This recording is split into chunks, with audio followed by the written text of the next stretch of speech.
Hi అండి, welcome to simple life with money. అందరికీ నమస్తే. ఈరోజు రెసిపీ పల్లీల పొడి. దీన్ని ఎలా తయారు చేసుకోవాలో చూద్దాం. పల్లీలు తీసుకుంటున్నానండి. దీని తయారీ విధానం చూద్దాం. ముందుగా ఒక ప్యాన్ పెట్టుకోవాలి, గ్యాస్ వెలిగించుదాం. దీనిలో ఈ గ్లాస్ తోటి 2 గ్లాసులు పల్లీలు తీసుకుంటున్నాను.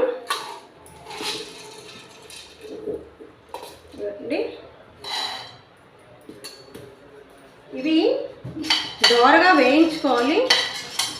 వీటిని సిమ్లో పెట్టి దోరగా బాగా వేయించుకోవాలండి. బాగా వేగితేనే పొడి టేస్ట్గా ఉంటుంది. హైలో పెట్టి వేయించుకుంటే బాగుండవు, సిమ్లో పెట్టి వేగితేనే బాగా వేగుతాయి.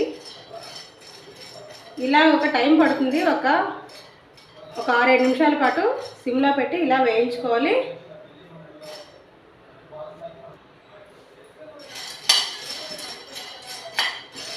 చిట్టపట్టమని సౌండ్ వస్తాయండి వేగిపోతే. సిమ్లో పెట్టి వేయించుకుంటే ఇలా తర్వాత అప్పుడు వేగిపోయినట్టు అనమాట.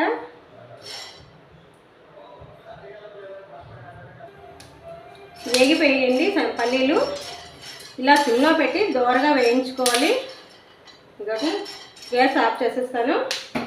ఇవి ఒక ప్లేట్లో తీసుకోవాలి. ఇంకోటి ఇవి ఒక ప్లేట్లో తీసుకుందాం. ఇవి చల్లగా కావాలన్నమాట, పక్కన పెట్టి ఉంచుకుందాం. నెక్స్ట్ అదే ప్యాన్ పెట్టుకుందాం. మళ్ళీ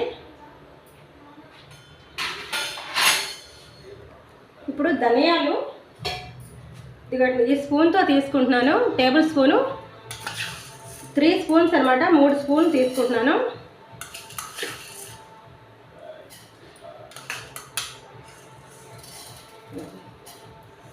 ఇవి ఇదంతా సిమ్లో పెట్టి చేసుకోవాలన్నమాట.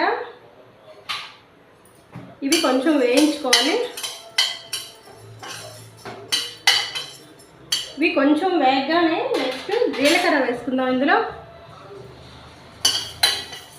ఇది కొంచెం వేగిన వెంటనే మనం జీలకర్ర అనమాట ఇది వేసుకోవాలి. ఇది 2 స్పూన్లు వేసుకుంటున్నాను.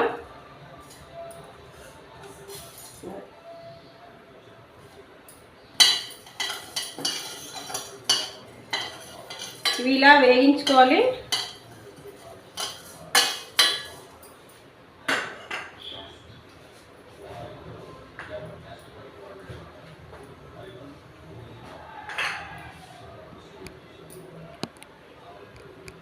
ఇదిగోండి శనగపప్పు